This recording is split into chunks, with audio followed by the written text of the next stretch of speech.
meeting to order. I want to thank everybody for coming out on a pretty miserable night. It'll get more miserable as we go on, I think. So we have a very full agenda tonight, but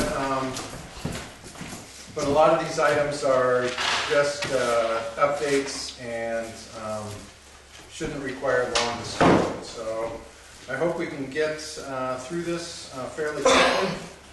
Mark, we have you first on the agenda, but since the Quinns aren't here, I'm going to go through our agenda, and when they come, we'll kind of stop what we're doing and go back to that. Okay? All right, so let's have a review of the minutes. We have 4 sets of minutes, November 22nd, November 29th, December 1st, December 7th. I make a motion to accept the minutes of November 22nd. Second. All right, is there any discussion? No. Okay, all in favor? Aye. Aye. Okay. I make a motion to accept the minutes of November 29th. Second. Any discussion? No. All in favor? Aye. Okay. I make a motion that we accept the minutes of December 1st. I second it. Okay. Any discussion? Okay. All in favor? Aye. And motion to accept the public portion of the December 7th minutes. Second it. Okay. All in favor? Aye. Aye. Okay. Oh. There's a problem in the December 7th ones. Oh yeah? Okay, I'm sorry. Okay, when we come back in, it says Vice Chairman Walker Jr. states that Brian Weeks is the one that did the electrical work at the town shed. Now, he did some of it, not all of it that's done there. Some of it was carried on past him. Okay. And it says Vice Chairman Walker states that he got an email from John Tran stating Brian Weeks is willing to come out and fix the electrical mess, and that's not true. I'm the one that got the email from Brian because I'm the one that talked to Brian. Okay. So that's incorrect. Okay. If that's straightened out, then I would approve it. Okay. So can you just note on there how you want those changed and then pass that over to Anna? Sure. All right. I move that we accept the December 7th minutes as amended. Is there a second? Second it. Thanks, Mike. All in favor? Aye. Okay, great. Thanks for making those notes, Larry. All right. Budget to actual. Let me figure this out here.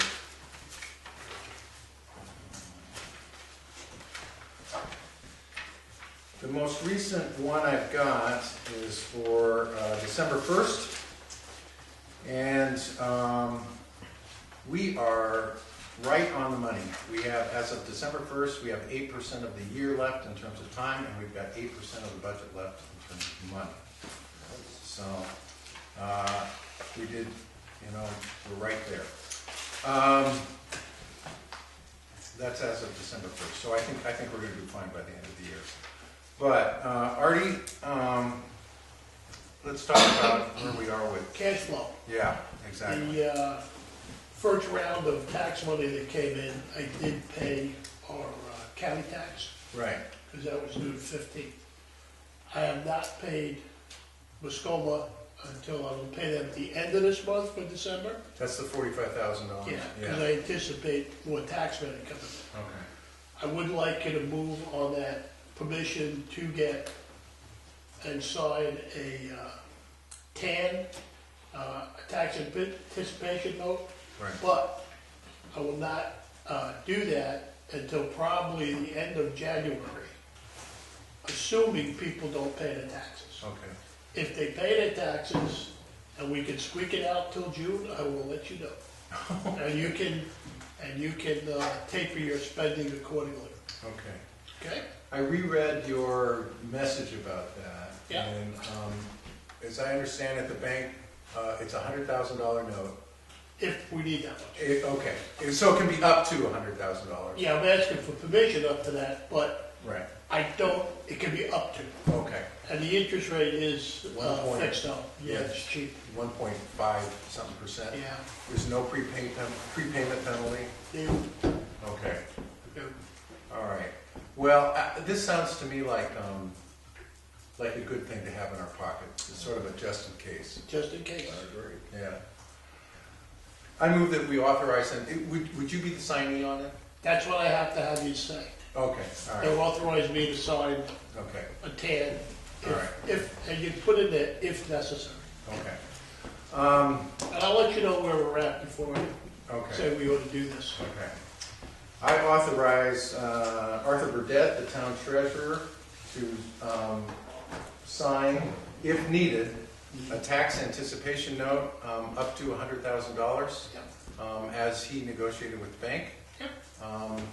And with the understanding that if we don't need it, Don't do it. we don't have to do it. Yep. And this is just something to cover us in case taxes don't cover all our obligations.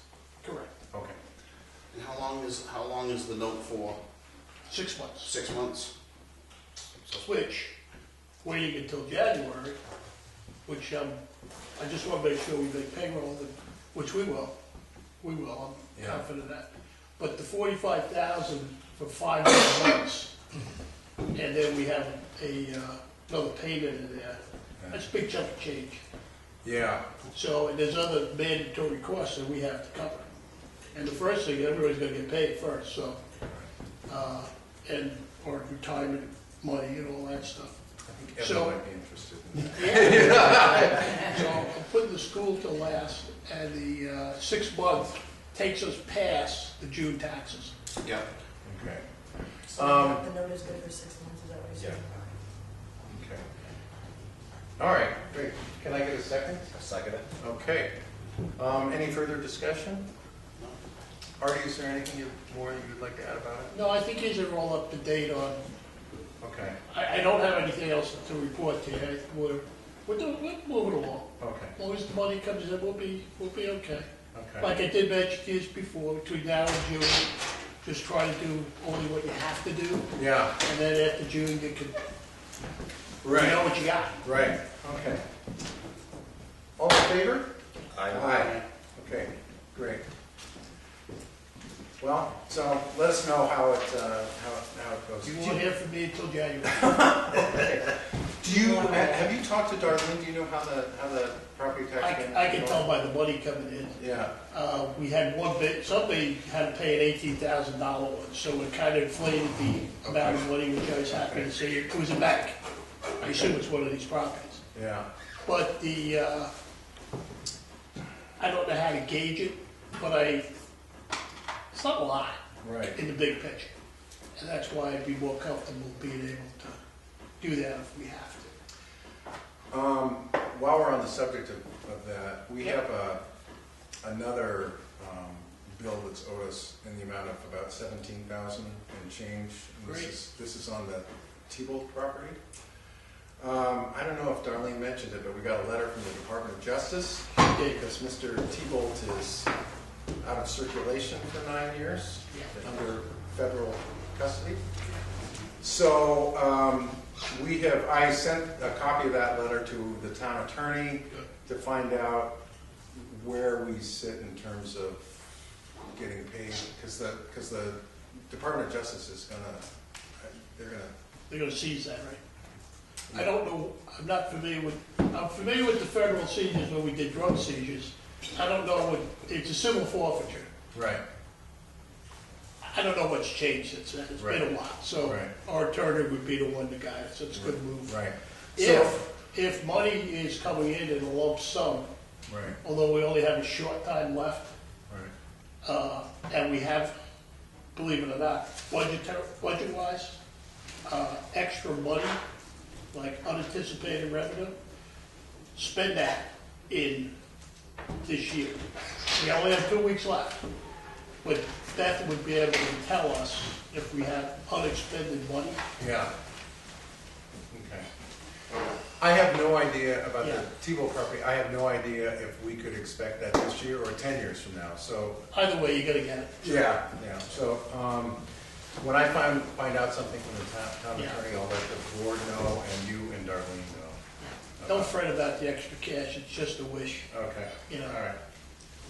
Okay, terrific.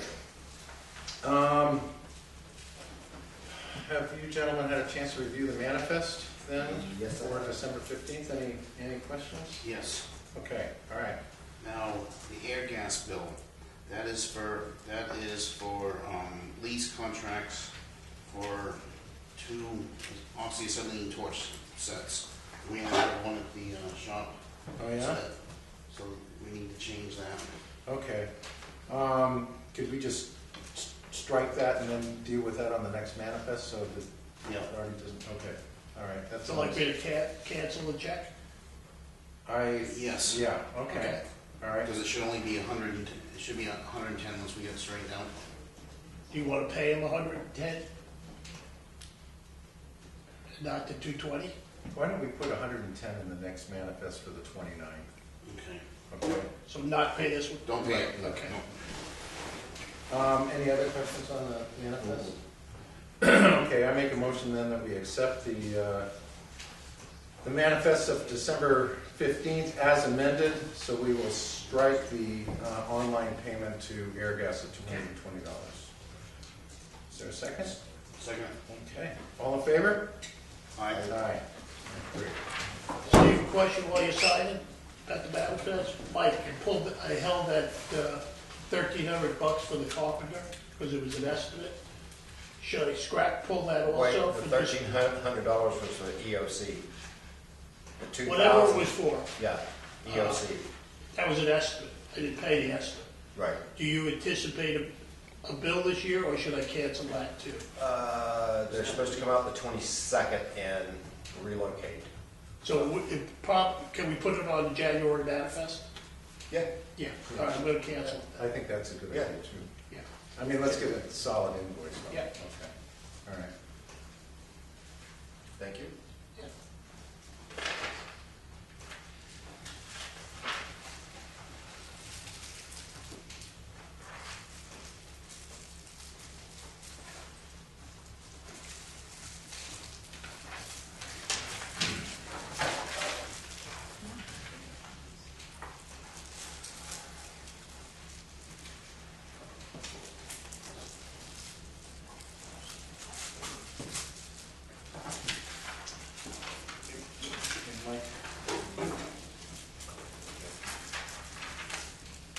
All right. Moving to highway, winter has certainly arrived, and Larry, do you have an update on equipment and road conditions for us? Okay, now the furnace that's in the front room of the highway shed, Right. Brian's came and looked at that, and they said for $800 they can repair it and run the correct line. Okay, get heat in there, so we don't worry about water freezing up in there. Okay, and that would be, The ones underneath the stairs. right, and the propane tank in the back of the shed. Yeah. Okay. $800, and when would they do this work? As soon as we can touch one to do it. Paul was on top of it. Okay, is this something that, I mean, obviously they need heat, especially in the, Yeah, because if it's gonna get anything below zero, Right, being cold right. like this today, we have to worry about that water freezing up on that road and that bigger problems. would this be a situation where it would be, we would need to pay them right immediately upon the service, or would they give us an invoice? Because what I'm thinking is that. I mentioned they would invoice us. Okay, so we could have the payment be in January. Okay, So, all right, okay. All right, I think that's I mean, you gotta have heat in there. Yeah. So, yeah, so, because at the moment, the only way that room's being heated is the door out into where truck number 3 has been stored in the back door, depending on which needs to stay warm that night. That room, the door's been left open so the heat could come in from that, up in here, and go. So it's a lot colder out in the office than it is. yeah, I was gonna say, so about the most inefficient way Right, possible. right. Okay, I think it's a good idea, and why don't go ahead and contact Ryan's and see if we can't get that fixed. And I'll go out and tell Paul to call him. It's a ASAP. Okay, And the second thing is truck number 2, the Chevy. Mhm. The front axle U-joints are about ready to fall right out of it. They're only using it in four-wheel drive when they get to a position where they're about to get stuck. Because it's so bad. All right. So then they need to be replaced. It'd be between $800 and $900 to replace both the U-joints. Do we have truck 4 back yet? Yes, we do. Oh, okay. And he's been using it, yep. Okay, all right. So, Three for you, it was Truck three, truck 2, I think. Truck 2. and Okay. that was usual. All right, and so if we send truck 2 out, we would still have equipment to take care of the... Yes, yep. Okay. All right, well, Truck 2 wouldn't take that long. If we set up somebody to go somewhere, it should only be like a couple of days, time at the most. Okay. So when would we have to pay the bill? They give us a bill and 30 days later? 2 weeks, 30 days, yeah. It's the date on the invoice is what determines which budget it comes out of. You do have enough, don't let me scare you with Okay. the cash flow. You have enough to pay for both those this year. It's really what your budget line says. Yeah, That's what your determination be. Don't worry about me getting money. okay. You worry about your budget, and let me worry about the cash flow. Well, actually, in terms of that then, And these are important because you can't run without the U-joints, and if the water freezes, we're gonna have serious problems. that's right. I agree with you. And actually, in terms of repairs and things, budget, we're fine. Okay. So why don't we go ahead and Okay. do both those? I'm good for that then. Okay. And I haven't heard any more from the graders, so they have to work on it outside, so I'm sure the cold weather, they're not working on it now, so that will give us more time on that too. And we don't need the grader till the spring, so. okay. Yeah. Good. Okay. All right, great. Anything else on equipment and road conditions? Okay, all right, terrific. Mike, anything on it's before or after Christmas if they're gonna do that? Okay, I talked with Scott today. Yeah? We are meeting Saturday to go over everything again. Okay. He'll give me a list of what else we need. Okay. I will pick it up, and he should start the job either the first of next week or towards the end of next week. All right, okay. So that's gonna be $2,000 there. Right. Which will go in under the next manifest. Okay. Yes, we already discussed that. Okay, all right, excellent. This is, Evan, this work is putting in cross ties in the big shed part, so to shore up and make sure that that building is solid. And also to bring the staircase that goes upstairs in the office part up to code. And also putting a routing system up on top of the steps to keep it from falling over. Sounds good. And the window that is in the staircase will be covered to a point, Okay. so. All right, What about if Mike has the carpentry project going there? What about if me and Mike we wanted to have a look at the shed and stuff and equipment and stuff? What if me and Mike were to set up a meeting with him so that Mike could be there to explain what's going on in the shed, and I could be there to give him a run around on the yard? okay, I think that's a great idea, but post it. Right. As soon as I find out when he's gonna start, send you an email. Pardon? I said, I'll send you an email and we'll get it posted. Okay. Okay, all right. I want to pause for a second in the middle of our highway discussions here, because we've got a couple of other items. The Quinns are here, and Mark Stetson's here, so I want to go over the Province Road situation, and Mark can explain, and if you've got any questions. Can we kind of review, you want to explain what the situation is there for a minute? Okay, about 10 years ago, our property was one tax bill and then got put into two tax bills by our driveway. And the previous town managers tried to say that that was Kimball Hill Road, which it was not, because my family put that driveway in to get to that property where we wanted to go. My address is 256 Province Road, not Kimball Hill Road, which doesn't exist. So they took one tax bill and split it into two, and I went back into one. Yep. As does my father. Okay. So, No, that we have the land survey, and even our plan that's on file with the registry of deeds, Right. yep, says that we Right. have one lot of land, Right. not two. The, probably the easiest thing, there's a process, a fairly simple process to merge lots.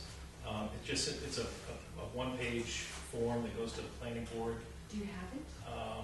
I emailed a blank copy. I don't know if the town has their own form. I emailed a sample that another town uses. I don't know if you have your own form. No, I don't believe we do. And I'll send you the form that Mark sent me. Yeah, that's fine. I mean, I don't know why it shouldn't be a hassle to get that, because it was originally It's a simple process. It was originally one tax bill, and there's no reason why it can't be put back there. Right, absolutely. Okay. From a tax billing standpoint, because that second parcel's in current use, it doesn't make any difference tax-wise. It's just simply the inconvenience of you getting two bills. Most of the land is in Current use. current Well, use, Yes. yes. All of that's. Well, except for where the, 1 acre, I think, or 2 acres. I've actually got copies of the assessment plan, so you can take a look at that too. All right. Okay.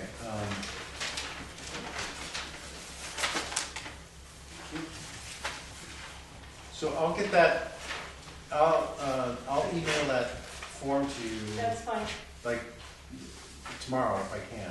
and you'll get it right back. Okay, I can imagine. So, okay, and then, Actually, you've got what? each 2 acres that's not in current I use. believe so. So that's a larger So, portion. So that's less than an acre. It's So a probably little the less piece than around a, the- just yeah. exactly, Yeah. correct. And then, so the second parcel is 2.96 acres, but it totals the total on that plan. Right, I think what they did is split it at the driveway. I don't, that, So, We so, didn't lose anything, so.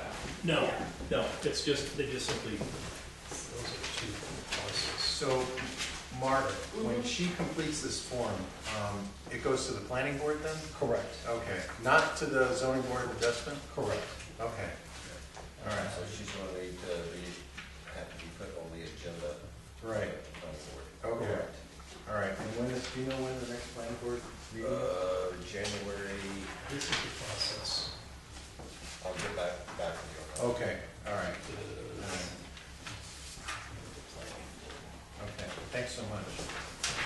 Mark, I appreciate you coming out tonight and doing this. Okay. And then there was a secondary one that we also come up here for. Yes. Okay. Yep. Which was, the 5 acres that had been sold to, My another sister. family member. Yes, Yeah. in 2007. Yeah, That's another issue, that's not as simple. okay. Yeah, tell us about that one, Okay, that's a so- weird one. So, state law requires that any property that is to be subdivided has to go through subdivision approval, not only with the town, but with the state. The town I think adopted, they filed it with the state. well, Okay. all that I found is the deed that was recorded with the registry of deeds. Okay, That's not the subdivision. all right. Basically, a subdivision is taking that survey and having a surveyor literally draw the line on that plan where that new lot is going to exist.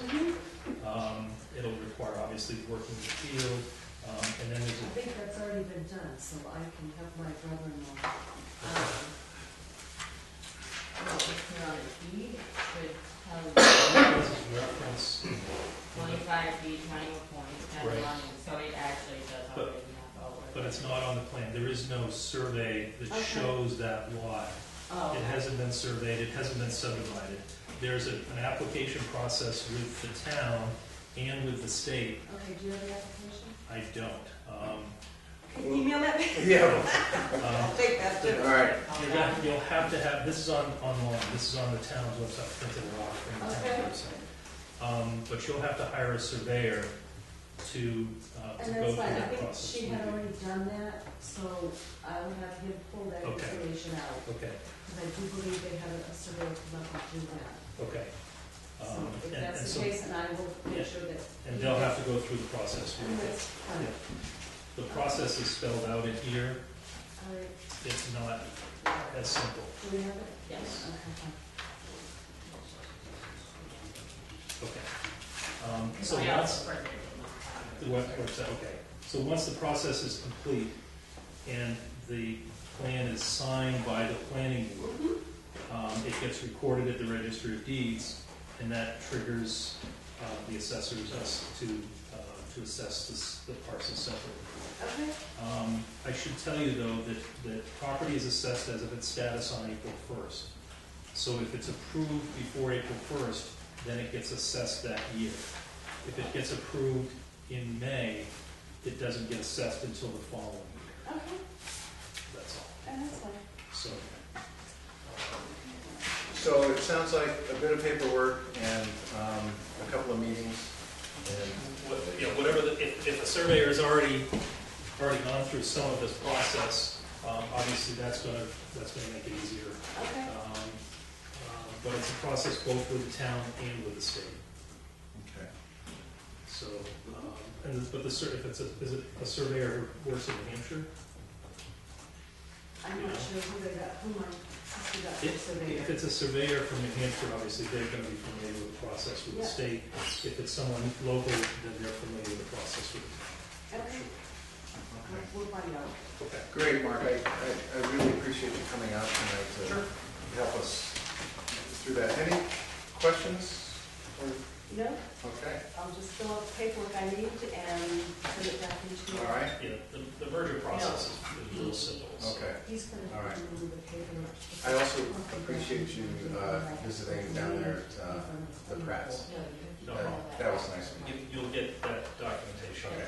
probably first of the week. Okay, thank you for taking your time. No problem. Okay, and thank you for coming out tonight. Great. All right, Thank you, Mike. Thanks, Mark. Thank you. okay. All right, back among the roads.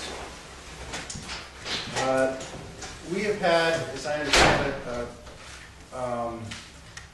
a winter snow and ice removal policy, but not written, somewhat casual. But it's been followed by previous road agents. But we discussed formalizing this policy and getting it in writing, approving it, having the board approve it, have it posted on the town website so everybody can see what the snow and ice removal policy is. Jack Potts was kind enough to do some research and look at other communities' snow and ice removal policies. And he drafted a policy for Dorchester based on some others that he saw. And I think that this is a good policy. What I would like to do, though, is talk about it a bit tonight, but not finalize it until we have Evan in place, and then so that we have Evan sign off on it in his capacity as the road agent. So it's something we all work on together. We have a copy for him to have. Yeah. Yeah. So this explains.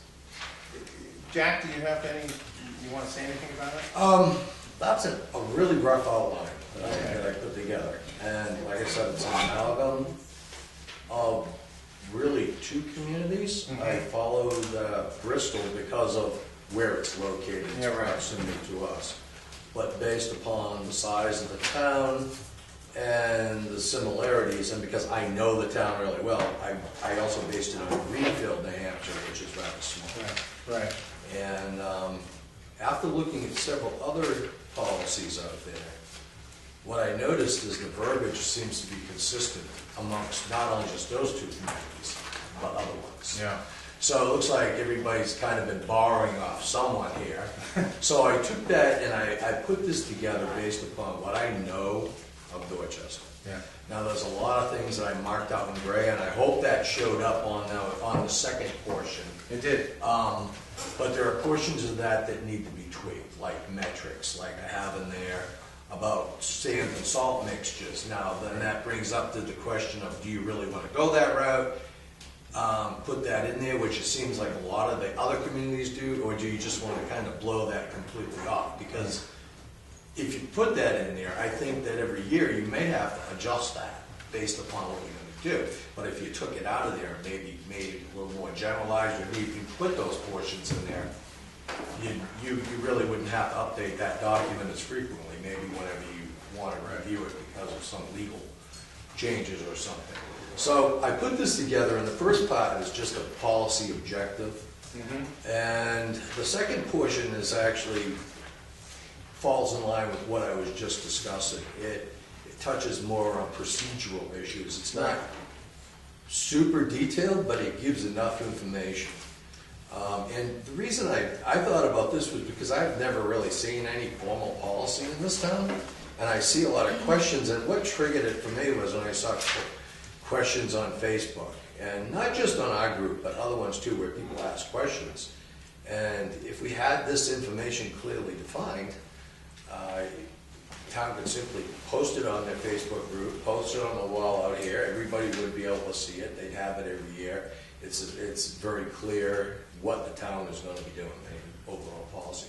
So with that said, I put this together with those two portions, part A and part B, objective and procedural section. Right. And what it just needs now is for you guys to kind of look it over, decide if you would want certain pieces in there, if there are changes that need to be made. Well, I've glanced through this, and this is pretty comprehensive. So, first of all, I appreciate you. And you also, the other portion I bring up too on this is if you put this in place, it's something as a document for future select boards to look at.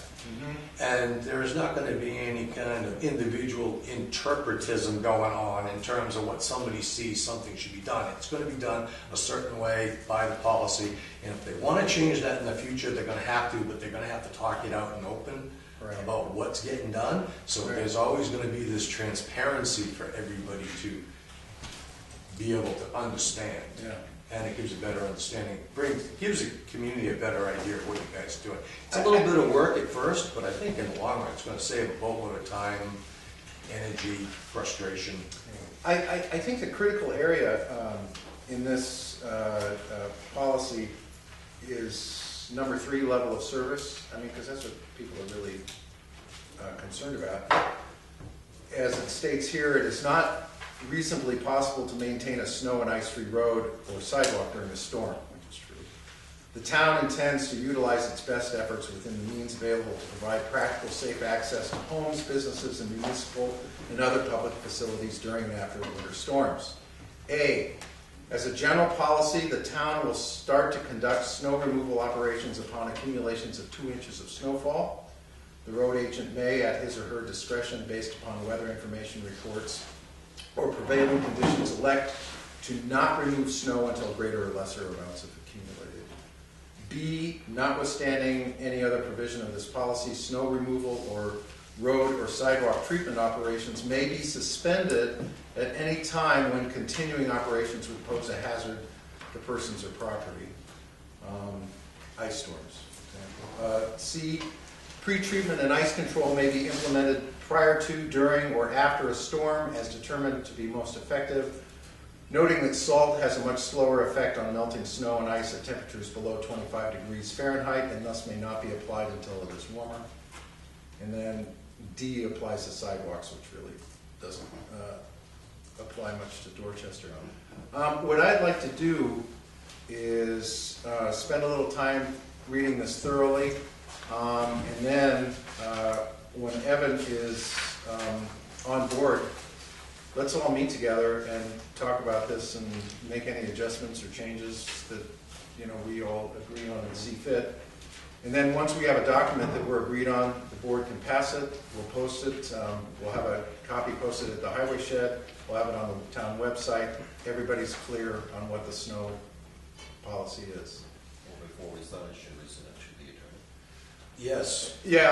I would have it, that's based on, Once a we lot of approve it, so that a lot of that is based on the RSA that's referenced on the top of that. If I didn't include that, I'll send it to you guys in another email. Yeah, it's RSA 23192. Right. Yeah. But there's another portion of that at the end, and I just wanted to bring that up.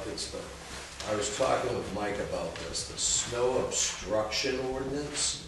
I don't know what Dorchester has in place that's similar to that, and it's referenced, I didn't provide anything, and I don't know if one exists or not. Mike mentioned we have overnight parking, or... There's no parking on Dorchester Street. Okay, we have that written somewhere though, so that might be what, that's a snow obstruction? we have signs posted all through the town, there's no parking on public roads.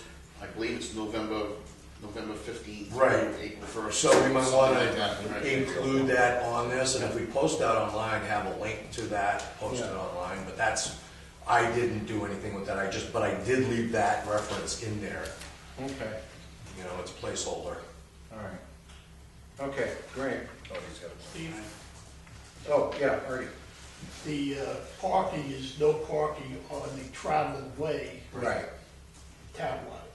right. What you're referring to are turnarounds, two of them. Is that It's the the, only ones that have dates when you can't park there. is that the one? There's no restriction on parking on the roadway between travel- April and whatsoever. It's all year round, no Okay. parking on the traveled way. Right, Yeah. That's all year. right. So the only thing that you're talking about, Larry, are two turnarounds. Which, Cummins Pond Road, and so the plow can come up and turn around, right, and the end of Cross Road, okay. so they can turn around. Yeah. If there's another one that you put in, I will, but, and since we're talking about turnarounds, at Dorchester Road and Cummins Pond Road, there was, and this goes back 7 or 8 years, the select board had to put in writing to help the road agent, that's private property, it's not a turnaround, and we shouldn't be plowing that. Right. So we can pass that on. I just assumed your father was out there, was old school and didn't know what was going on. So it's private property, so we shouldn't really be plowing that. We only have 2 turnarounds. We've got a couple of spots in town that are, we've got to be absolutely clear about what's private property and what isn't. Yeah, Yeah, so, this is landowner's property. yeah. And where is that you're talking about? Foot of North Dorchester Road, Right at the bottom of Cummins yeah, Pond Road? yeah. That's private property. The guy in the red house owns that. And Tiny ran into a problem with that with the snowmobiles. Because he was having a problem with the snowmobiles parking there and then coming out into the road and also going down, parking down North Dorchester Road, which is a class 5 road, even though we don't maintain it. So we wrote him a thing that, okay, you can't plow that, it's private property. And then the snowmobile people put up no parking signs. So, Just as kind of a, since you're talking about turnarounds, right, Yep.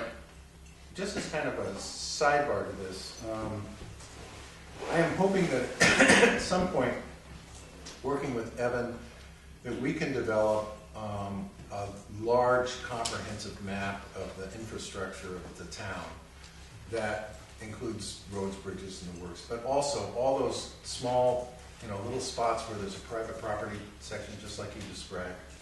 So it's just clear. the 911 map is very comprehensive. Yeah, okay. I mean, And that comes out every couple of years. right, And the state sends the map to the highway every year. okay. And there is a very old map that I think your grandmother or somebody did that shows really historical stuff, really neat stuff. Oh, that's the map that's in the town office, I think. There's a couple, might be that one, and there's another one Yeah. floating around. I have to have got a copy of it. I was so impressed with it. Yeah. So and the 911 map was brought up to date. Well, I was thinking that in addition to like spots that are actually private land that shouldn't be turnarounds, I mean, if we can show where the fire lanes are, Yeah. all that kind of stuff, so It's a plan board job. yeah, It's been thrown to them a couple of times, okay, and that's actually what they're supposed to be doing. okay, So it was on the plan board. all right, good. I have a list of the roads in Dorchester, which is what I got from Jay. Right, So I'll make a copy of that. okay, okay. All righty, okay. So we'll spend some time looking this over, and then we'll discuss the policy further with Evan. Yep. And then we're going to toward putting it into place. Okay. And speaking of Evan, our new road agent, Evan Hacker, is right here. Welcome. Really pleased to have him. And I think some of you know Evan. He lives over on North Dorchester Road, but at the opposite end of where Artie is. And any comments to say? His first day is December 26th, Boxing Day. We'll set off a cannon. Gonna bring you down leftovers from Christmas dinner and stuff like that. So while we're on the subject of Evan, I would very much like the select board to host a reception for the community to introduce Evan, and so folks can ask questions, and we can all kind of get together and know about our road agent and just talk about roads for a while. I looked at the town calendar, and I kind of in the back of my mind thought that Saturday, January 14th might be a day that we could do this. Maybe it's a what? It's a Sunday weekend. Yeah. It's good for me. Okay. Well, I hadn't thought of a time, but I was sort of thinking we could do it in the afternoon or something like that, and have a little bit of food here, and just some conversation. I think it'd be a lot of fun. 3 or 4. Yeah. Yeah. Let's say 4 o'clock. Okay. If All you're right. lucky, buddy, you'll be out snowing. Okay then. So January 14th, 4 p.m. here at the town hall. Anna, would you make a note on the town calendar about that? And we'll promote it on the Facebook page and other things. All right. When are we going to swear him in? Well, first we have to finalize the details of the contract. Yeah. And then I think we should swear him in on his first day. Okay? Okay. All right. So we'll all meet down there the day after Christmas? At your office? Yeah. Okay. Okay.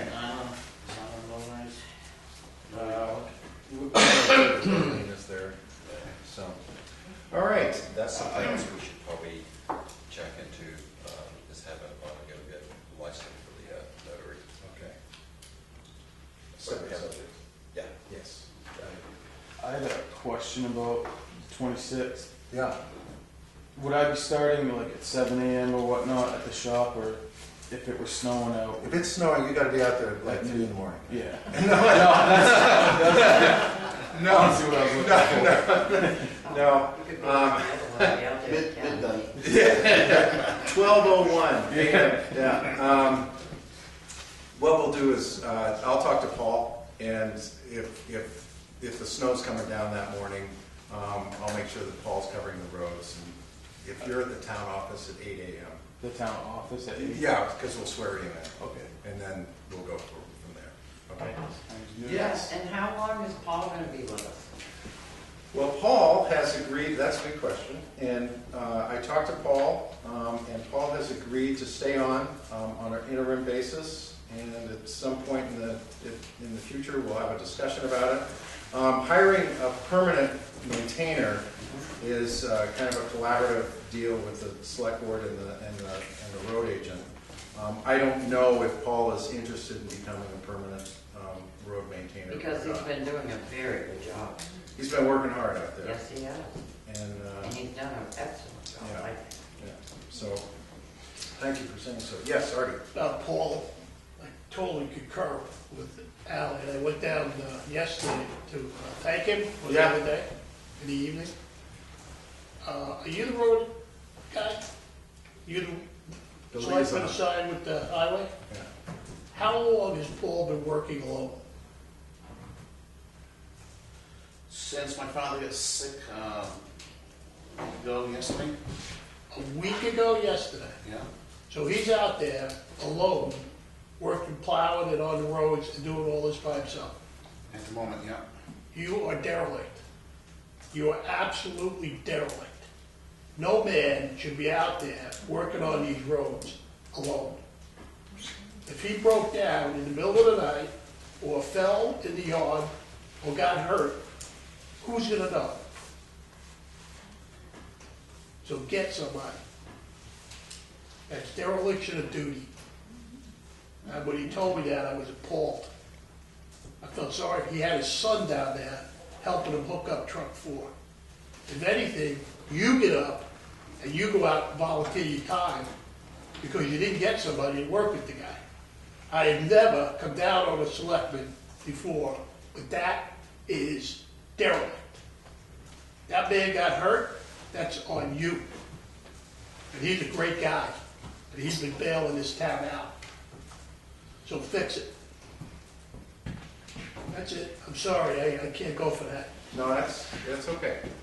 That's a, I never did that with a select board. it's okay. Any other comments about highway specifically? Okay. All right, moving on to old business. On December 6th, there was a meeting at the Canaan Hall regarding the school tax. Several of the towns in the Muskoma School District are pretty darn unhappy with the increase in the school tax. This meeting was technically it was a meeting of the Canaan Select Board, but they invited selectmen from Dorchester, Orange, the Canaan people were there, Groton, and Grafton. And Grafton. Grafton. No, Grafton, Grafton. not Grafton. Okay, Grafton. Anyway, Infill and show. you're right. We had quite a discussion, and it got pretty lively a few times.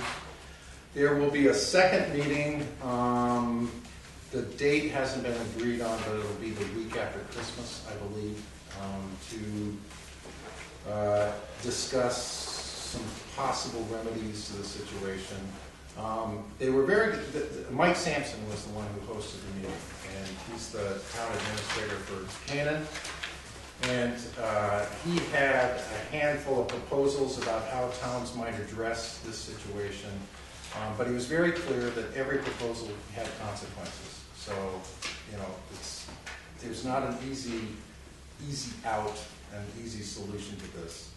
I'm looking forward to the second meeting, and I have been thinking about maybe inviting Mike to come to one of our select board meetings to talk about the ramifications of this for Dorchester specifically. One of the numbers that he gave us was that the difference in the number of kids that Dorchester sends to the Muskoma School District between last year and this year is 6. We had 30 last year, we have 36 this year. The difference that makes on our obligation to the school district is $111,000. So it's big money we're talking about for a small town like Dorchester. There's a lot of unhappiness in Canaan. Their school tax rate is the 6th highest in the state. It's higher. It's more than $21. Enfield, meanwhile, which also sends children to Muskoma School District, their tax rate is $15 and change. So Canaan is feeling put upon and doesn't understand why Enfield's not pulling their weight. Anyway, I don't have opinions Is that on the overall rate or just the school rate? just the school rate. $21, 21. just the school rate. Just the school rate. They're doing something wrong. Yeah. So They have 480 kids. They used to have 486. Canaan does. Canaan? Canaan. Well, that's why they pay them. Yeah. So I can't believe The that. shift, you do understand the socioeconomic situation that Canaan has got there. They've got rentals, they've got the businesses down, I mean, they've got services there. Yeah. They don't have all that in Enfield. Don't have it here neither. And we have it in every town, they fluctuate from every town. So What did depending on what the did you guys year. take from it? From the Why meeting? didn't you go, Larry? I'm on you. I'm on you. Why didn't you go? I don't remember. It's not acceptable. You Um, really got me cranked with this highway thing. let's, can we just keep, Yeah, absolutely. okay. But what was your take when you two guys left there? There were a couple of proposals that I think are interesting to consider, and I haven't made up my mind about them yet. One is, right now, school board members are elected district-wide. And one suggestion was to have the school board members that represent a town, and we have a board member who represents Dorchester, elected only by that town, so they are accountable to the town. Another idea that came up is that the tax rate is based entirely on the number of kids a town sends to the school. So if you send more, your rate's going to go up. If you send less, it's going to go down. That is actually unusual in New Hampshire.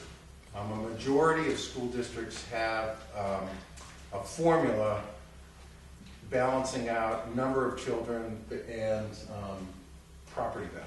Right. So this is attractive to Canaan because the property value, the tax base in Enfield is considerably higher than it is in Canaan because of Muskoma Lake and some expensive property along there. For Dorchester, that formula, if it's a 50-50 formula, it would actually make our tax rate go up just a hair, but it would protect us from wild swings depending on the number of kids that we send. So I haven't made up my mind about this, and that's why I've been thinking about having Mike from Canaan come and make a presentation to the select board here and residents, and because he's really got the numbers and he can go through it, and we can all ask all kinds of questions and go from there. So that's what I think. There's a lot of unhappiness about it. What about you, Mike? What did you take out of it? Same as Steve? Somewhat, but I also get the impression that Canaan is trying to push off some of their taxes on us to help pay for their kids. Yeah. That's how I read it. The, You know, and can I ask you a question about Yeah, it? sure. How you interpret it? The, just a little, are you aware with the 100%, what do they call it? ADM. ADM, Right. Average daily membership. that was fought for and achieved in 1985 by Dorchester. And the system back then was not SB2. It was done at a hand vote at a school board where it took them 3 attempts. Actually, it was Howe and Franz that led the charge on that. And that saved the 3 little towns in our school district. SB2 came in, now they have a different procedure. I just want to remind you, about 6 years ago, there was a representative from the town of Canaan, his name is Chuck Townsend, and also a lady from Grafton, Mulholland. Yeah. Those 2 Democratic representatives and the Democrats put in place an educational formula for the state that would have tripled our school taxes. We called Chuck Townsend to the meeting, and first he told us he wasn't aware, then we brought him back again, and he said, well, that's how they told me to vote, and you guys are just gonna have to raise your assessment. What saved Dorchester was the Republicans won. Jeannie Forrester and what was the old guy from? Charlie So, Sofer, and many, many, many other towns in the state got together and stopped that legislation and reverted it back to the way it was. I give Sampson a lot of credit for trying to get money into his town. but I don't give them credit because they were the ones that were for that formula change in the state. So my point to you is, there is no way we should change from the 100% ADM. The fact that when he uses the word value, we all have assessing. What he's referring to, he's not telling you that each town is assessed fairly by professional assessors. And it's how much you pay per thousand. If Enfield is a rich, higher assessed town, the tax rate's gonna be low, obviously. If your assessment is low, your tax rate is gonna be higher. Right. It's fundamental. I don't buy us paying more to pay for their kids.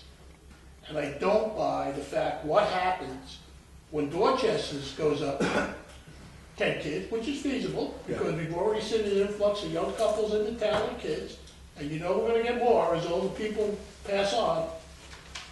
Who's gonna pick up our tab? And this formula does not make it even.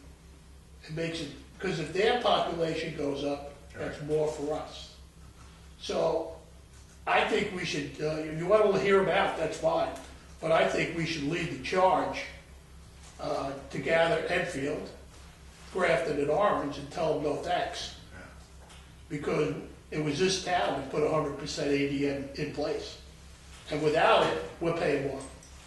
And don't let them tell you that a couple of years down the road, our taxes, our school taxes, besides the regular taxes, and based on the influx of kids, they want to even the playing field for kids, so we share it. It's like Venezuela socialism with Hugo Chavez. Let's all spread the pain. He's smart. I read through this pamphlet. He only gave you the facts. It's Machiavellian. Here's where he wants to be.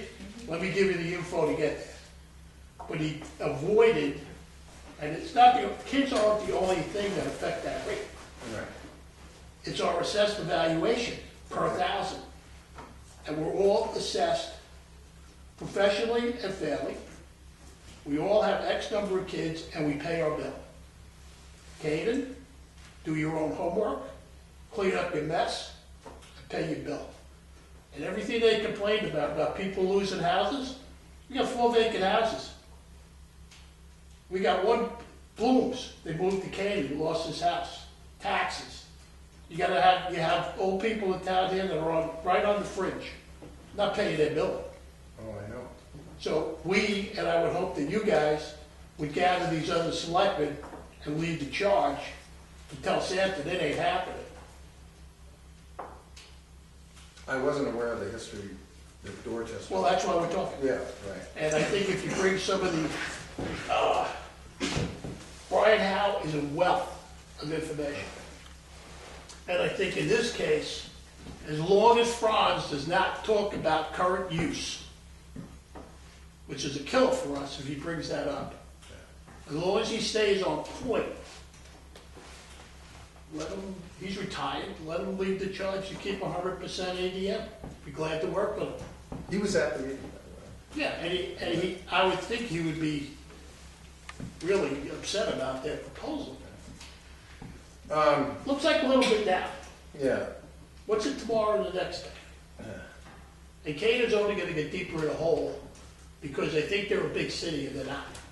Now they're paying big city prices. So I'm sorry, it's their best. I think that this is worthy of a meeting by itself. And I mean, we could have Mike here and we could have the big debate Yep. about it. And following a discussion like that, we could, as a community, decide how we want to push Great this idea. or not. How did he, what did he say? I'm a little confused with this. How would this be, how does this get enacted?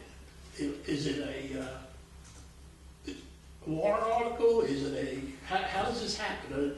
Is it on our ballot individually among the towns, or? That's a good question. I wondered that too, about specifically with regard to changing how school board members are elected. you know, Yeah, how do we do that? I don't know, and he didn't explain how that would be and done. particularly how does he implement the change of 100% ADM?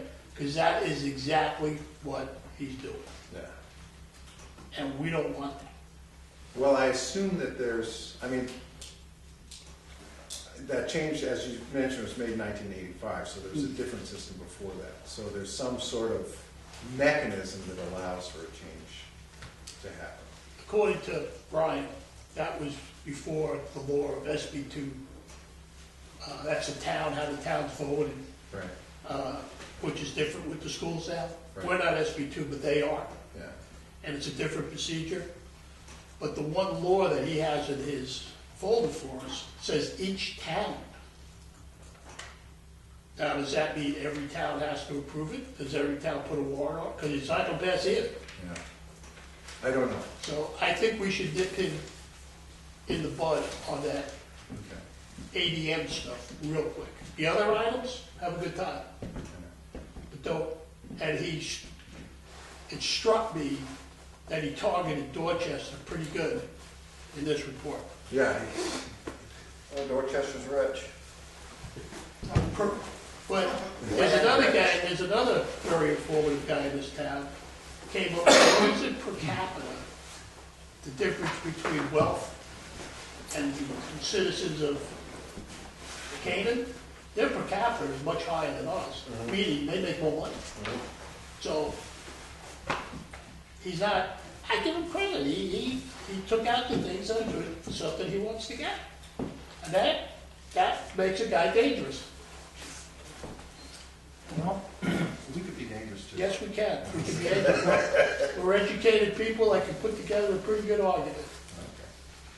Well, I'll see what I can do about setting up a meeting. I think it would be a good to have a nice broad discussion about it. I think you need some of the senior, Okay. all the guys from town to make sure that they can get here.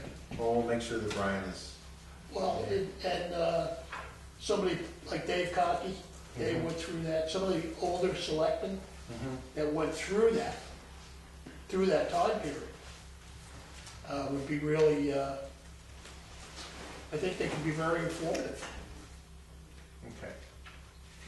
When did Dorchester become part of the school district? The cooperative, The Yeah. cooperative, I 1963, don't know, I think. yeah. was in the sixties, when we built the high school. 1963. Yeah, Yeah, one that's the year we before, built the high you guys. Since you mentioned the Blum property already, I want to skip here in the agenda because the Blum property has taken up an inordinate amount of my time lately. Past due taxes, cleanup costs, et cetera, owed to the town are about $56,000. The mortgage holder on that property has been very reluctant to pay it. And they have made the select board and Anna and Darlene jump through hoops with requests for this document and that document and this other document. We've been working with the town attorney about this. Finally, what happened is that the attorney for the mortgage holder said, we'll settle for 20 grand. We'll give you $20,000 and we'll be out of your hair. So the key document, the heart of the matter was the town needed to show that notification of tax lien had been sent to the mortgage holder, not just the property owners, but the mortgage holder as well. At the time, Brenda Howe was the tax collector, and she did exactly that. And we have the receipts of the certified mail and all of that. But then the mortgage holder moved. They had an office in West Lebanon, and they moved. And Darlene, by this time, was the tax collector, and she sent notifications, and they got returned because the city financial was no longer at that address. Darlene made some calls and to find out where she could send it. So she made the effort to notify the mortgage holder. Making the effort is the heart of the matter here. I want to read this out loud, so bear with me. But this is what we've been up against. This is addressed to me, and this is from Walter Mitchell, the town attorney. I have now finished review of the papers you forwarded from the tax collector's files and have had a long conversation with Darlene Oakes. As a result, I think I know as much about this case as I possibly can, and it is time for the selectmen to make a decision. Let me describe the situation as I now understand it.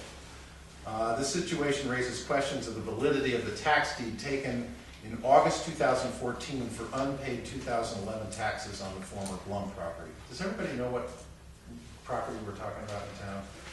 It's just up Highway 18. As you're going toward Highway 25, it's on the left, and it's a derelict property. It's a nice piece of land. It's about 5 acres, and the house is trash.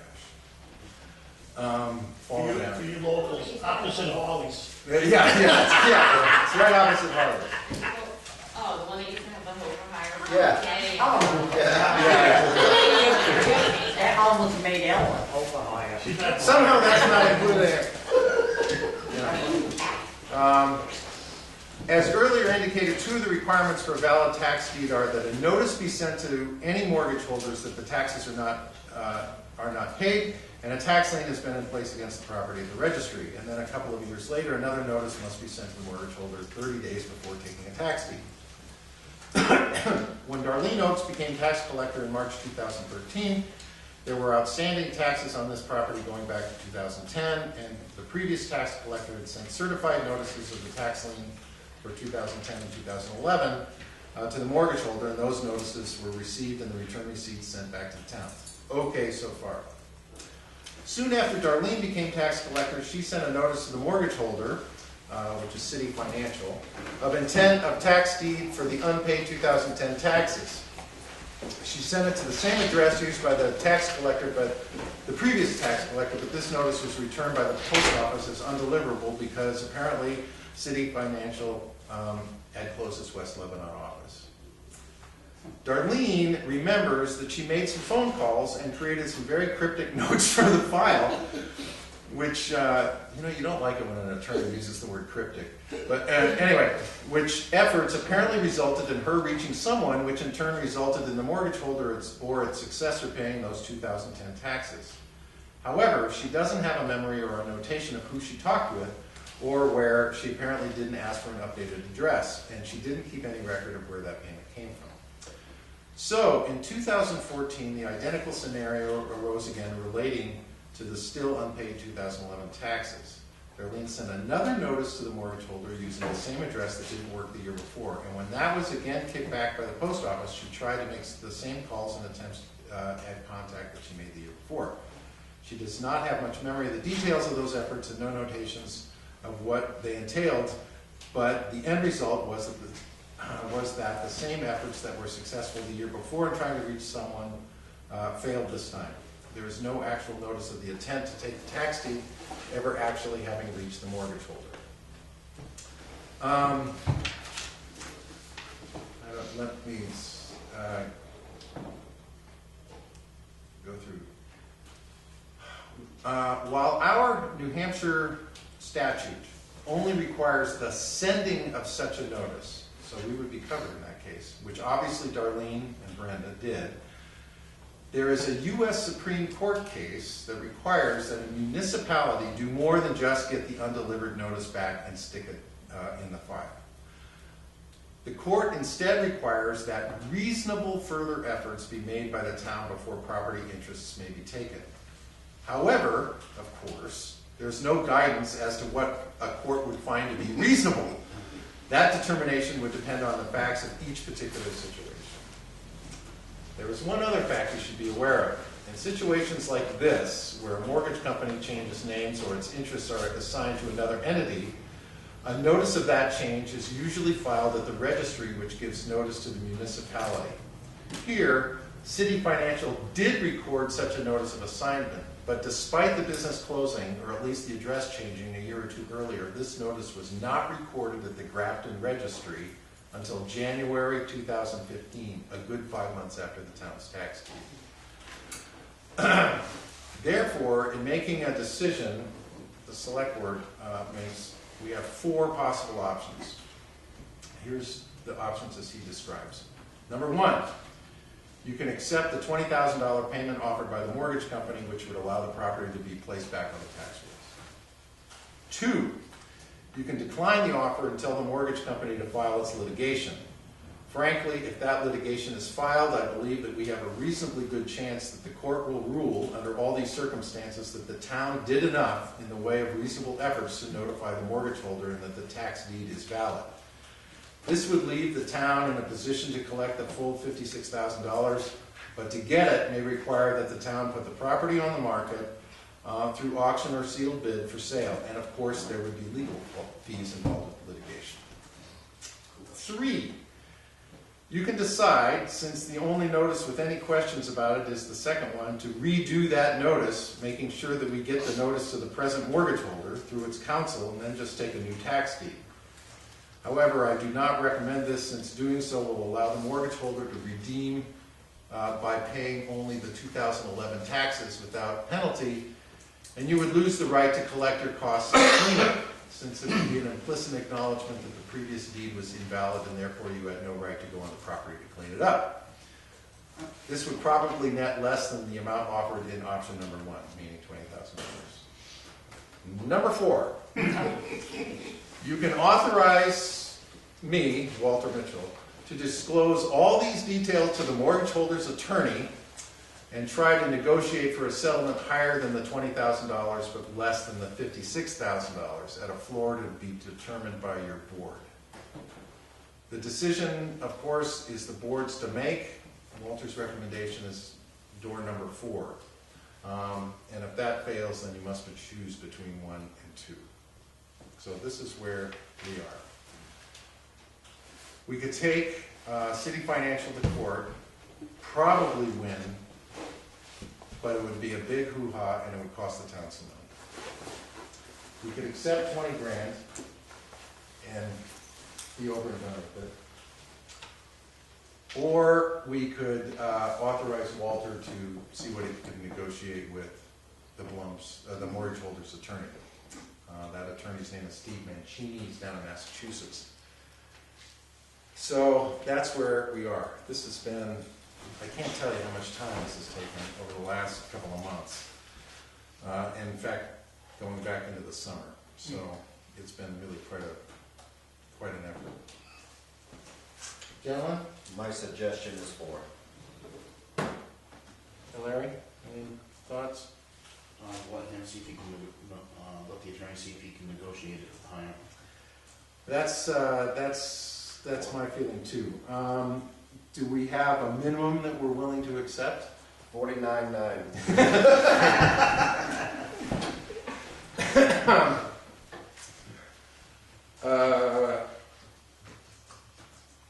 I mean, we don't have to say a minimum. We can just say, well, Walter, get up whatever you can get and see what their best offer is. But what if they only come back with $23,000? Well, That's still better than 20. Well, yeah. but that's not good enough. I would think, I mean, the cleanup costs alone were, what, $15,000? $15,000. Yeah, I think so. And the back taxes and the interest and everything, I think that... Is that with the 12 or 15% added in? Yeah, it is. Well, if we subtract that 15% or 12% that was added in. That was supposed to go down to 10% after July. Yeah. Okay. That was a penalty assessment, so if we subtracted that and used that as our minimum, then- Right. Okay. Which is about 40 some odd $1,000.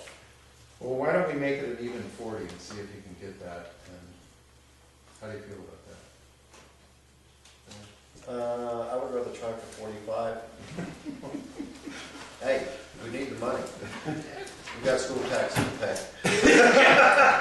That's 1 month school bill. Exactly. All right. I'll say that a floor is $45,000. I mean, I don't have strong feelings about it one way or the other, whether it's 40 or 45. Then I make a motion then that we authorize the town attorney, Walter Mitchell of the Mitchell Municipal Group, to negotiate with the mortgage holder's attorney, Steve Mancini, to negotiate for a settlement higher than the $20,000 offered, with the minimum being $45,000. But we'd be happy to accept 50. Oh, yeah. Okay. All right. Any further discussion? All in favor? I, Aye. So, maybe we'll get a little money out of that. That would be nice. get that, that's the other. Okay. All right, I don't see Jessica here. She should be here. It's not here yet. Okay, all right. Jen And- has done the work. Okay. And since Darlene's not here, we won't have to update on the warrant about the unlicensed dogs. Okay. That was number 4. She left. What? That was number 4 that we vote, that vote on. Number 4, yes. Number 4. I'm sorry. Thank you. Okay, new business. Mike, the planning board met last night. Okay, I am the rep of the planning board. Maggie Hassan has passed a new law which takes effect June 1st, 2017, about second dwellings or homes. The planning board has chose to make some land use changes, and that would be very good for Dorchester. Also, there are some other changes that are going to be done with the land usages to try to get bed and breakfasts in here for the skiers or whatever. So, wait, so these land use changes that the planning board agreed on are pursuant to the Ones we have the now. legislature? Yes, yeah. Okay, all right. And I was asked to ask the board for us to approve for Beth Wait, yeah. to speak with our attorney where everything is documented and worded right Okay. for the land. Right, and it would be a warrant article, right? I mean, this would have to Yeah, come yeah, under discussion yeah, at town meeting. Yeah. And for that portion, I think we should let Beth talk with the attorney to make sure everything's worded and all i's are dotted, t's are crossed. Beth is the secretary. Right, correct. The only thing that they ask, once the board gives permission, contact the attorney with email or however, and send all the board members a email for that. Okay. That way everyone has documentation. Okay, I think that sounds good. We've got something else coming up for Beth to talk to the attorney as well. So, Right. And something else that the planning board, we voted on last night, which will be a warrant article, I believe, there's copies on the back there, about alternate energies like solar panels and wind turbines and natural gases. That will be a warrant article that we have right now. We actually put it together. Which you have a copy of. right. That will be voted on at town meeting, so if you guys would, if you don't have a copy, there's a copy of it on the back table. Please read it and vote on it. All right. So I don't think we need a motion to have Beth talk to the attorney. I think we can just authorize it. Right, and I'm gonna recommend that we do authorize it. All right, I think that's a good recommendation, so that we make sure that whatever we put together is Legal. yes. All right, okay. Anything else about the planning board? Not present moment. Okay, all right. The land use change tax remission to the conservation fund. We just need to agree on a rate. In the past, it's been 5% of the land use change tax. Those monies have gone to the conservation fund.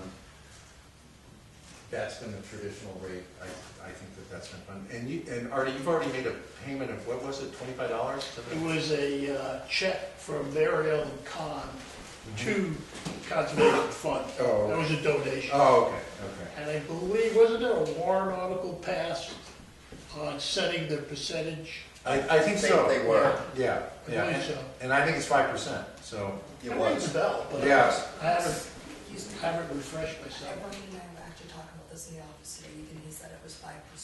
Okay. Because I was asking questions because I didn't know. Right. 5% is certainly the. Sounds good. Yeah.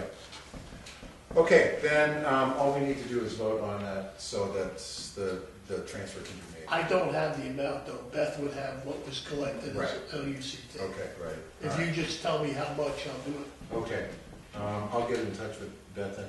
I move that we, that the rate, for the, remission to the conservation fund be 5% of the land use change tax. Second it.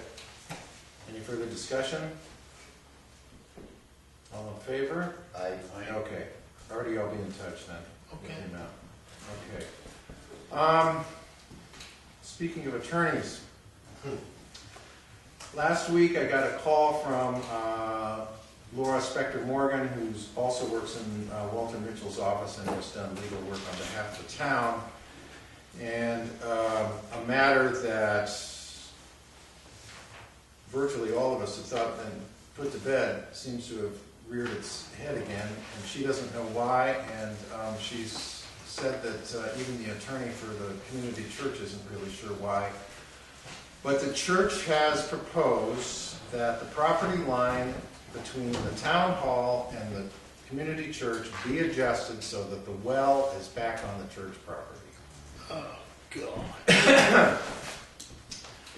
Laura said that all the select board needs to do is have a vote whether to accept that proposal or not. This has been litigated for what, Artie, 2 years? Oh, we went through, the discussion was started way before that. That's right. And our surveyor was the one that nailed it. And we said, look, you're gonna lose.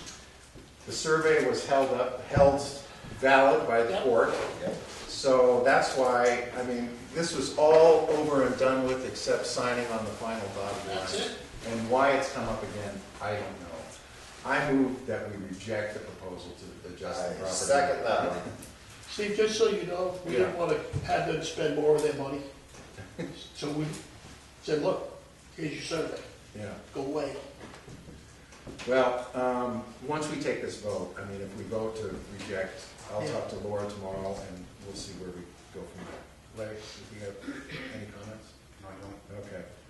All right, all in favor? All in favor to not move the property line? I, Okay, all right, thank you. It's a mystery. With that group, nothing's a mystery. Okay, well. can we put a fence up? Okay, Do you need a permit for that? I mentioned a couple of minutes ago that Beth White had another reason to talk to the attorney, and this is just a minor matter about Cheever Cemetery. There's been some correspondence between the cemetery committee and Tom Hahn, the Forco forester and surveyor who's been doing the work on the Cheever Cemetery. We need an attorney's opinion whether it needs to be subdivided or not. Nobody thinks it needs to be, but we just need a... That was also decided. It was a line adjustment. Right. But the cemetery is apparently still owned by the Cody family? The landowner. Yeah, right. The town, it's a line adjustment, but the town never recorded the deed for the cemetery. Okay, So the Codys thought they didn't own it. right. But I don't know. Well, your attorney can tell you, because Yeah. that was also, Well, this sounds like this is something that Walter could just simply clarify it, make so. Okay, So the town property or the property? it's still the Cody's property, so, Betty Trot was the leader on that. Yeah. She's very familiar with it. okay, If you have any questions. okay, all right, thanks. Hey, when the day comes, that's where I want to be planted, so I hope we get this. It's a nice spot. It is a nice. Yeah. I'm gonna be planted on my property. All right, very quick, John Largent, who is our webmaster for the town website, is no longer doing web work for the town as of the end of the year. It's an amicable divorce, it's not anything that he's unhappy with or anything like that.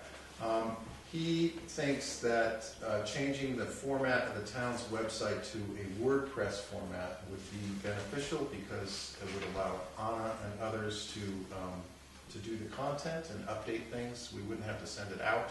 I think that's a great idea. So I wanted to set up a meeting with John and Anna, and so we can start getting that into motion before the end of the year. Sounds good. Okay, all right, any other discussion about that? Okay. That's it for our public agenda. Oh, I'm sorry, Larry. It's new business? Yes, I'm sorry. Okay, with what I already said about Paul working alone, he is working alone at the moment because my father went to the hospital sick and he's been out, and it's undetermined how long he's not cleared to work. So I guess we need to do something about somebody working with Paul. But I would like to let you know that me and Paul are in contact with each other by phone at least twice a day, sometimes 5 times a day. And like when the wing broke on the truck the other day, and he didn't call me about the time he usually does, I did go looking for him. Okay, It's not defense. I'm not really interested in it. I'm interested in the guy working alone Yeah, in the highway department, particularly plowing, and particularly yeah, in the middle of the night. And yeah. who's he gonna call? And how long is he gonna lay there? So I don't care who you get. I don't care if you get somebody to ride with him. Don't leave the guy alone. That's all. Maybe his son wants to do it. All right, so my new business is to address that. Okay, all right, and sooner rather than later, I think this is Right, something we can get. he'll be starting in a week and a half. Right, But in the meantime, Paul has been plowing along. okay. Well, let's, Do you agree with me, Larry, or not? Oh, I agree with you. I agree that it isn't good for a man to be working alone now. And the reason would be what? Because I'm discussing it being, No, the reason is safety. as far as, right, That's right, And that's it. And if anybody's gonna get hurt, it's gonna be one of those guys. yeah. Well, So, I'm not disagreeing with you, and I wasn't saying that as a Okay. defense, I just wanted to let you know that much. There wasn't contact, that's all. so it's not acceptable. He's still out there alone. Okay, Sorry. yeah. I think there's snow in the forecast for Saturday, Saturday, okay. Slowing down. 6 to 8 inches. I know. A I lot. was gonna say, yeah, we hit a nasty So storm on the both of them highway. working part-time, right? All right. Right.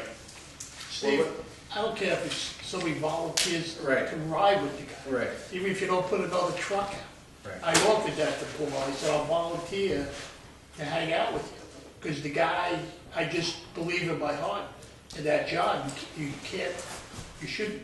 Am I up the wrong track here about him working alone? No, I mean, I think you're right about it. There should be someone. At least someone that he can get on the radio with, or knows where he is, and they know where each other are or something. Okay. That's all, it's just a safety thing. And he's no spring chicken, The hand No, I agree. would be good at. that's my point. Yeah. All right.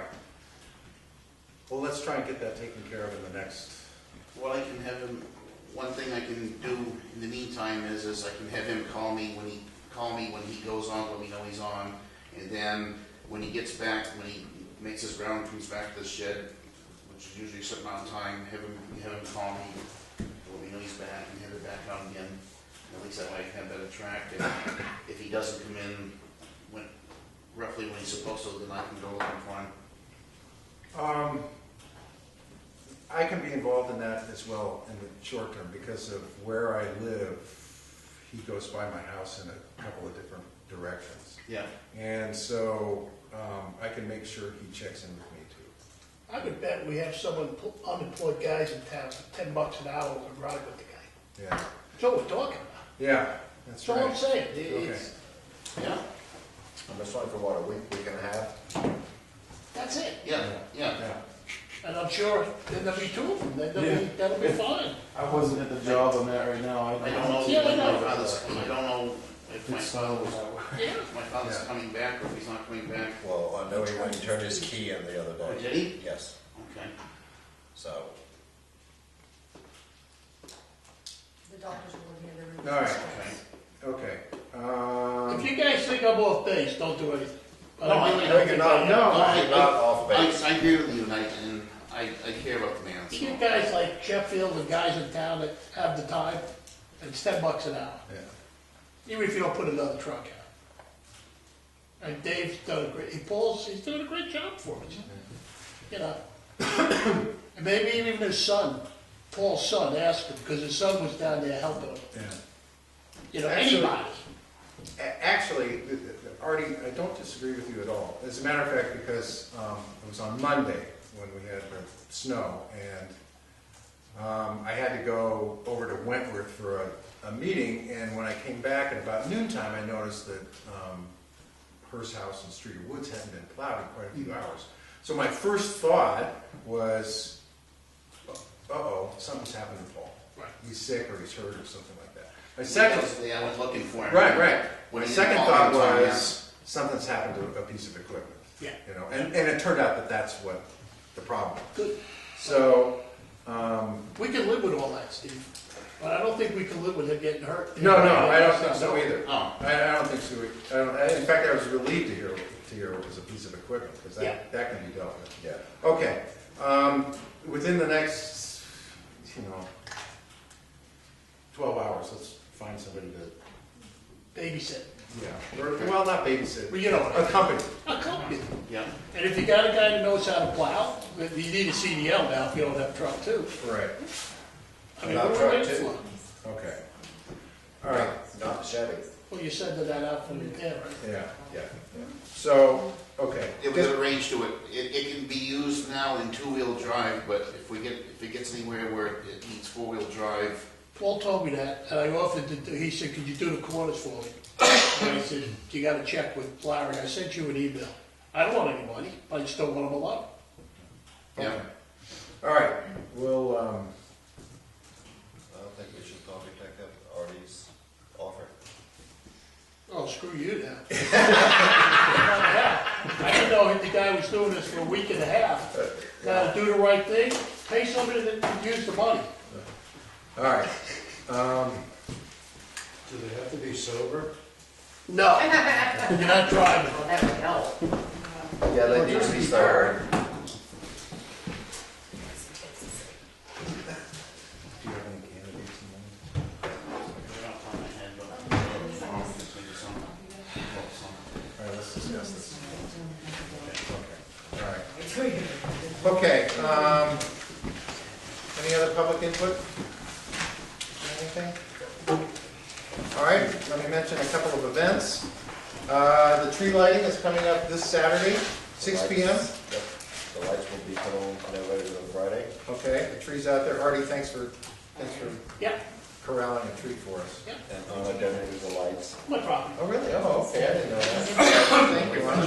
Have to give them back. All right, so we hope to see folks here, 6 p.m., weather permitting, and we'll turn on the lights and have an illuminated Christmas tree in town. There's a dance coming up at the town hall. It's on February 25th. Previous notification had the wrong date, but it's February 25th. It's with the old Sandy Peabody Band. This is kind of a cooperative between the select board and D Acres. So that'll be fun. Last year, or actually earlier this year, the select board held a couple of budget workshops so that residents could offer input about the town budget as it gets developed. And then, of course, the town votes on the budget at town meeting. Last year, the first budget workshop, I remember, was on a Saturday, and it was January 9th. I would like to have a workshop approximately the same day. I think it's January 7th is the Saturday this time around. First Sunday, so it'll be, 7th. Okay.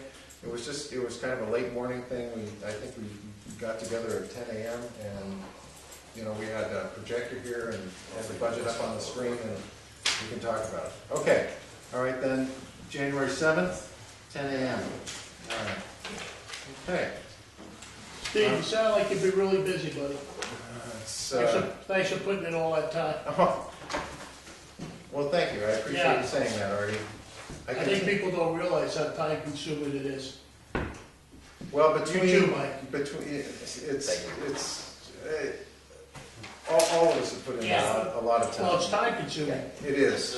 It's the amount of paperwork is mind-boggling, and between the state and the county, and then also, of course, making sure that you've got a paper trail for any decisions. It's So you guys, people at work, I don't know how you do it. I was retired and I didn't have enough time. I don't know how you do it. I only work weekends, so I have the time to put in. Okay, well, I have a pretty understanding boss, and I know Larry has an understanding boss too. well, it's a sacrifice. I'm lucky that I live in town, I live and work in town, so I'm able to be here to do a lot of things during the day. It helps enormously that they're both in town, because I'm in Oh, sure. I'm in Concord during the week. It's a sacrifice. And I'm pretty much at the office. Notice that. Well, I'm learning. all right. We have a couple of non-public things to discuss, so we're going to go into a non-public session. And I appreciate everybody coming out tonight. Okay. Thanks so much for all your comments and helping me. Look for that tomorrow, saying. Yeah, and if you don't see it tomorrow, it'll be Monday at the latest, okay? All right. Wait. Just to make sure, give me your email address one more time. I have it. I know you have it, but I just put it right down. Oh, all right. I'll just say it safe on my thing.